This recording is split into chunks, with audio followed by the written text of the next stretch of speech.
video is literally just a long-term review of the Ronin 4D by somebody that's been using it all over the place. But I'm not here trying to deceive you kind of about the use cases I've had on this. A lot of it's weddings and stuff like that. But I think that kind of displays a little bit of like how I feel about it. And we're just gonna go through a bunch of different aspects of this camera. How do I feel about it after a year of usage? And whether or not it's the right fit for you. And that's not something I can answer for you. That's something you've got to figure out for yourself. I think the aspect of this camera that is the most underrated is the image quality. This camera is gorgeous.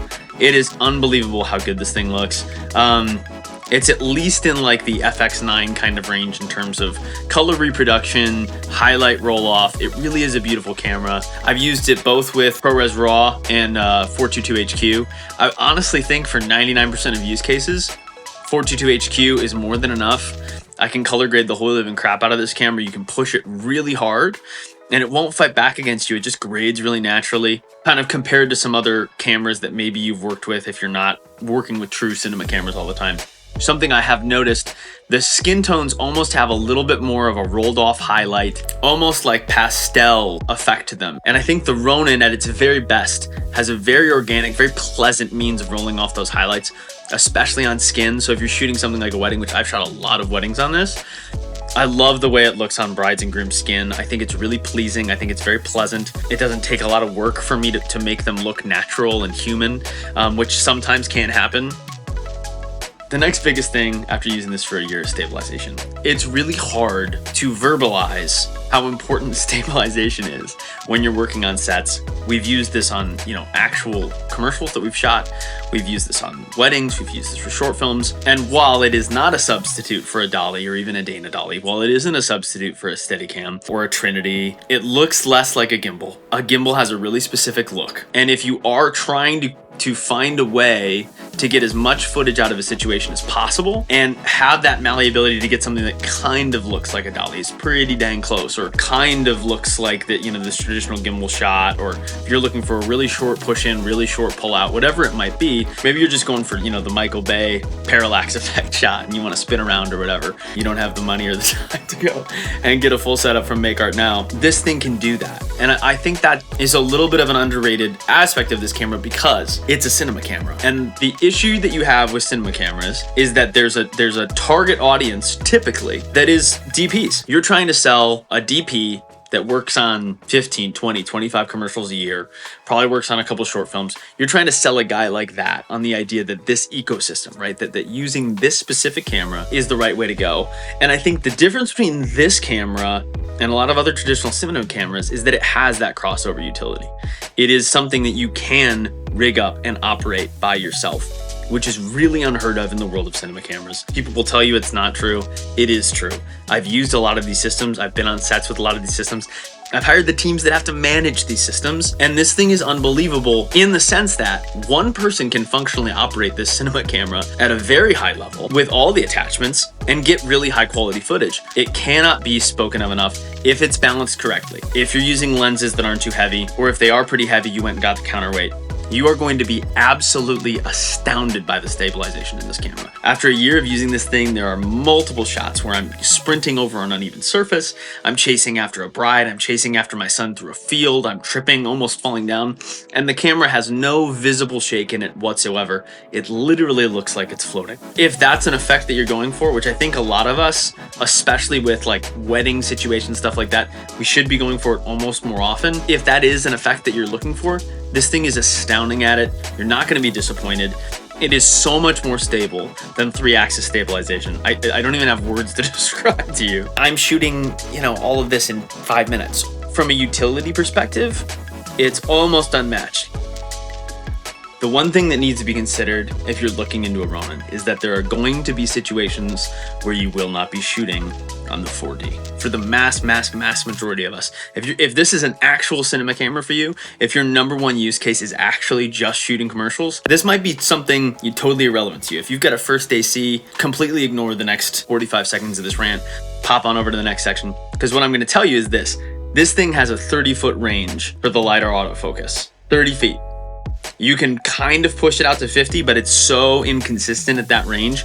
You don't want to do that, which means you're limited in a couple of different ways. You're either on like an 85, a 50, a 65, whatever you might be on, right? And you got really tight shots. The autofocus is absolutely killing it. Sometimes I use this for detail shots, the bride's getting ready, whatever it might be. After that, if you're trying to get stuff of like the whole wedding party of the bride and groom dancing during portraits, you're really going to want to be at like 24, 35. You can go even wider than that if you want to, but in those ranges, you can get a wide enough shot while maintaining autofocus that there's some value to it. If you go closer than that, if you go tighter to that, if you go to kind of normal range or even into telephoto, you are going to lose your capability to maintain focus when the subject like appears to be not very far away. And there's not a lot of functionality to that. So if you're in a situation like a wedding with this camera, in order to maintain focus on the bride and groom, whether it be when they're coming down the aisle, whether it be in the middle of the ceremony, you have to be pretty dang physically close. Like the next time you shoot a wedding, go walk off 30 feet from the bride and groom. You're not very far away from them, and you're in the middle of everything that's happening for the entire ceremony. It's just not always what people want out of their wedding videographer, wedding filmmaker, whatever you want to call us. I promise I'm not offended. It's not a big point of contention in my life. So with that being said, you're likely shooting with a B camera with a C camera from a separate system. Whether that be Lumix, Sony, it's certainly almost guaranteed not to be Nikon, Fuji, Canon, whatever it is. You have to be able to match the color. And what I found is that for this camera in particular, and a lot of them are like this, go and grab the Phantom LUTs for the Ronin 4D. It will match almost perfectly. If you match exposure, if your white balance is accurate, if you match exposure, if you're using the same lens or something similar, you have to be fair to it. But if you do that, your colors are going to be spot on. No one's going to notice that you're switching from camera to camera for 90% of use cases. If you were shooting a movie, maybe you'd want to go to a pro colorist and have them build some custom LUTs or something beforehand. I have custom variations of some of the Phantom LUTs that I use that I feel like are a tiny bit more accurate for this specific weird use case. Those LUTs are amazing. If you're looking, honestly, and if this is how you found out about Phantom LUTs, go grab some Phantom LUTs. They're amazing. They're going to make your reference LUT life easier. They're going to make fast grading easier. Way better than a Rec 709 LUT. Go check them out.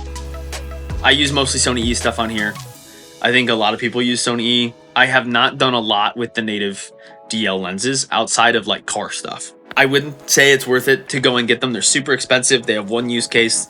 They're not going to fit on any other cameras. My whole ecosystem is Sony. If your whole ecosystem is Lumix, maybe try out the Lumix lenses. But I love that I don't need external aperture control in order to control something like my 35-1.8. The lens support's really impressive, and you can push it too. I wouldn't necessarily suggest it without the counterweight, but I have the Blazer Remuses on there right now. I've been shooting some stuff on it just to kind of test it out. It doesn't even really get that close to balancing, and the motor will, for the time being, it can pick up the slack on that. It's never a great idea to push the motor that hard all the time, so emergency use cases only maybe, or if you feel like this is something you absolutely need, go with it. But for the most part, it's an amazing system. You can use a ton of lenses on it. I've been really impressed with it. Who is this thing for? I think this thing is for event videographers, wedding videographers, people who need to be able to get cinematic shots to keep the natural flow of that edit moving, to keep the natural kind of cinematic flow of that story going, because you don't want people to get visually bored 2 minutes into a 6-minute wedding film. And more so than anything else, it's kind of a mixture of documentarian work and true filmmaking. It's our job in a lot of ways to make these films feel like how it felt on the wedding day and not necessarily be an exact visual reproduction of what it looked like on the wedding day. I've handheld shots in almost all my wedding films. They're awesome. If that's the only way that you're getting movement, there is going to be and everything's in slow-mo to get rid of those micro jitters. Maybe you shot in 30 and you're slowing it down to 24. When it comes to that specific use case, I think that this thing is a marvel. Now, let's get to the downsides. It's a proprietary system. If you want to shoot in 6K, you have either got to have CF Express Type B cards that are absolutely freaking massive, which I'll link in the description. I'll link to some of these newer ones that have come out. There are a couple. There's like a 1 terabyte card that I have now that wasn't out when I got it from Angel something. It works great, but even that, it's not as much footage as you would think. It really isn't. So you've either got to do that, or you can do the other thing, which we often do, which is we've used like the cheapo ProMaster phone cold shoe hot shoe adapter, and it fits like a Samsung T7 like perfectly. So on that side handle, you can cold shoe that in, slide in a little Samsung T7, and if you're going to shoot in 4K, because you can't shoot 6K on an external SSD, it won't let you do that. You know, if you don't know that and you've gotten this far in this video, you should be aware of that because it is annoying. They won't let you do that.